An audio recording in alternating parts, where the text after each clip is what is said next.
CEO of the staffing firm LaSalle Network out of Chicago, to join us. And, I mean, what kind of impact could this have going forward, not only for the million-plus people who are going to get hit, but for the economy as a whole?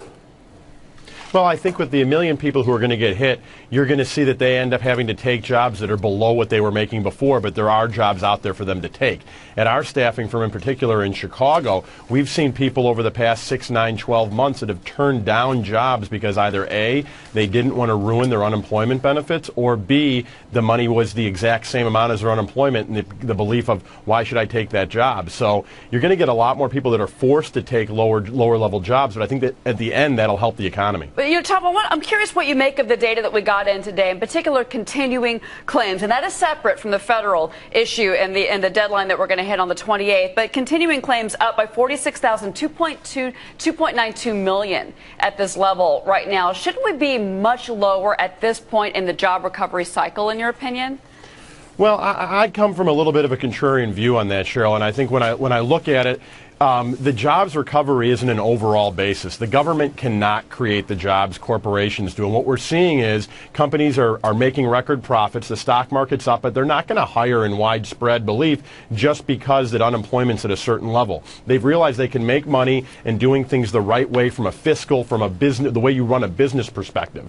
However, just because the government says something or because the stock market's up, they're not going to just extend jobs in mass to all these people. So we've got to give it some time and let the market shake out a little bit from what the public perceives as a recovery, what Main Street, what Wall Street, and really just let the corporations decide when they need to hire people. Well, let me ask you a question again about the canceling of the extended benefits for those 1 million people. Is it a good idea? There was a study out of Rutgers which showed people actually do delay getting a job, but the reason they do that is the job they get actually pays less than the one they had left.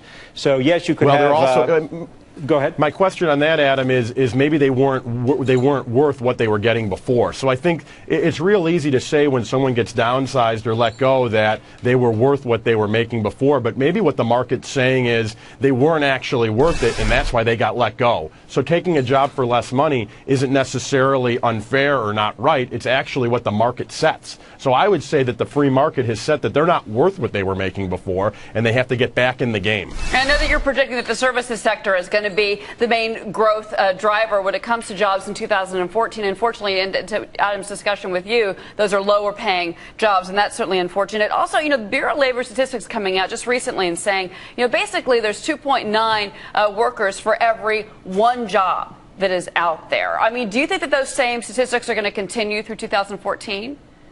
Yeah, I think it's going to be fairly similar on that path. But I think what we need, it depends who we're talking to, right? But if Washington, D.C. is talking to the American population and they're talking about the unemployment rate and how to lower that rate, how to get more people off of unemployment aside from expiring benefits, the answer is you've got to be talking to the individual and not the masses. Unfortunately, that's not what politicians usually do. The fact of the matter is that every single unemployed American only needs one job, the job for them. And they need to start focusing on what they need to do for them instead of being brought down by there's 7% unemployment or 7.5%, or there's 338,000 people that are filed for unemployment.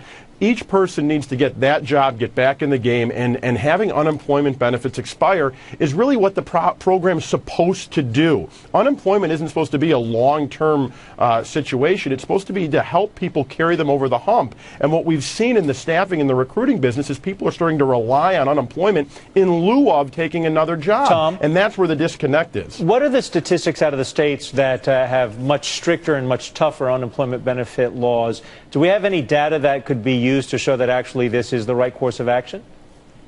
Yeah, I haven't necessarily looked at the statistics by state, but what I can tell you is that the unemployment benefits, I think the right word is not being taken away but expiring. And there is a difference between those two things, and it becomes what people are entitled to versus what they've earned. And, we all pay, employers and employees pay into the unemployment insurance trust. So we've got to make sure that these things aren't supposed to go on for forever. And if you can earn equivalent money doing a different job, why wouldn't somebody want to do that?